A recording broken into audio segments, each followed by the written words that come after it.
Hey, what's up you guys, Caboose XBL bringing another Batman v Superman video, and today we're going to be talking about is Empire releasing a new photo of Batman and Superman on their latest cover for Empire magazine, as well as some small new details about the film in this little article they wrote online on empireonline.com. So, let's get right into it. As you've been seeing on screen, this is the photo of the new Empire magazine cover, but without the text, of course. I'm sure you guys didn't want to see it with the text. It's just kind of in the way of the full designs and stuff. But I'm a really huge fan of this cover, man. The picture and everything, it looks so damn cool. Oh my god, it's so badass. Like, Batman's suit, Superman's suit, really, really well designed. That Batman suit is honestly in my top 5 Batman suits, like, ever in all of comics and movie history. So I'm a really huge fan of it. Like, the logo and everything, it's so well designed. But the only thing that I have a problem with this cover, and I don't know, this is me just kind of nitpicking, I guess, and it's that Batman is like twice the size of Superman, and he looks way more imposing than Superman, and that shouldn't be how it is. Now, granted, I am a huge Batman fan. I am a bigger Batman fan than I am a Superman fan. However, there's no arguing it.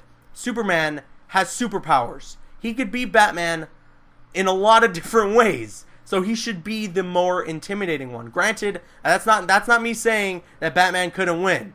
Don't twist my words, alright? Batman could totally beat Superman. And you can start a flame war about that in the comics in the comments if you want to. But that's my opinion, and it's been done in the comics before. Yeah, I meant comics that time, right. But talking about the suits, yeah, they're really well done. I love the design of the bat suit, and the Superman suit's really well done this time as well. It's definitely got some differences from the Man of Steel suit. The S is a lot more defined, and the yellow pops out more. Overall, it's just more vibrant and more saturated. Hopefully, what we're getting in these promotional images is what we're going to get on film, and it seems that way from what we've seen in trailers. So I'm just really happy with the Superman suit, and I am beyond happy with the Batman suit. In terms of the background, I like the parallels and everything that they're adding. They're setting the tones for these characters. You got Superman standing behind this bright, lit-up city. Of course, it's nighttime still, but what are you going to do about that? And then you got Batman standing behind this city where there's thunder in the background, and it's all dirty and rugged looking. It's so cool. You know, that's Gotham and Metropolis. That is how they are, you know? They are these complete polar opposite cities, very much how Superman and Batman are as characters. So I am really glad the way they are doing that visually, but let's read some of the details that this Empire article has to say. Ben Affleck's Dark Knight is pictured against a murky and distinctive Gotham cityscape. There's just this gravitas to Batman. Director/producer/franchise oversees Zack Snyder stresses in our cover feature. He is operatic, and Superman? In this movie, everyone has split into different directions as to how they feel about this alien, explains Henry Cavill. Some people love him, some hate him, other people fear him. Is he a tyrant? At the heart of Empire's all-access coverage this month is a trip to the heart of the Batman v Superman brains trust and a chance to meet the man piloting the superhero behemoth as well as his stars and get the scoop on the origins, development, and execution of this unprecedented supermash. Of course, the blockbuster also introduces Gal Gadot's Wonder Woman and Jason Momoa's Aquaman in a way that will spin directly into the Justice League. To any doubters, Snyder is keen to stress the methodical, planned through line that supports the newly expanded DC-verse. I want all the other directors of the other films to be able to stretch their legs and do what they want, but at the same time, there is this big interconnected universe.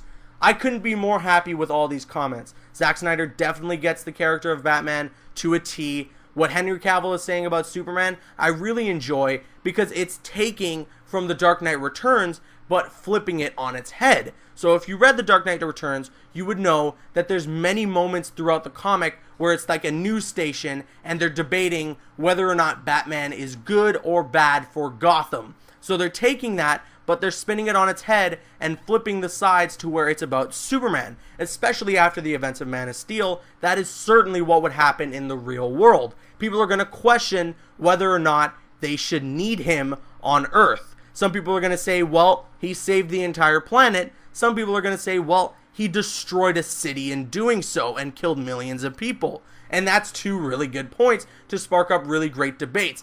I love that. Now, of course, I'm going to be the supporter of, like, he saved the Earth, so what are you complaining about? But at the same time, a very well argument can be made for the fact that he destroyed the city. And what I love the most about this is it's exactly what the fans and the haters are thinking. This is colliding real life into this film's quote-unquote real life.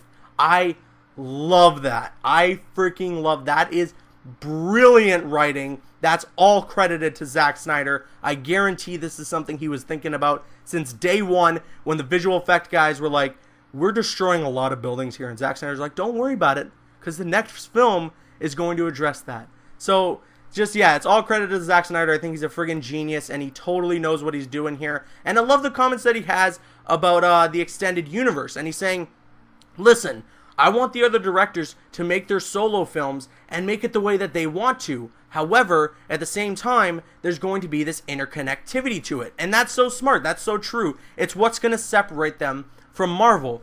Yeah, you're going to have your references. Aquaman's going to be like, oh, I was on the Earth world fighting against Superman and Batman, you know? But at the same time, they're never going to go there and have that interconnectivity because they wanted to be an Aquaman movie. Or you're going to have a Wonder Woman movie that's rumored to take place in the 1940s. And maybe she's going to be like, you know, there's this planet Krypton out there or something like that. You have that interconnectivity, but it's a Wonder Woman movie. So I really like that that's what Zack Snyder wants to do with the DC Universe. It's also great to hear that Gal Gadot and Jason Momoa's Aquaman and Wonder Woman are basically going to be the subplot that spins into the Justice League film. That's a good thing to hear because Justice League comes out 1 year after Batman v Superman. So it's very interesting. The DC expanded universe is going to kick into overdrive come March, 25th, 2016. So I'm just very excited to hear all about this stuff. But what do you guys think? Let me know your thoughts in the comment section below.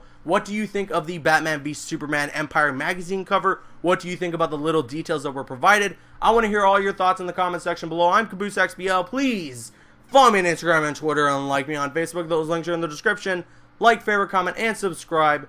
See you guys later.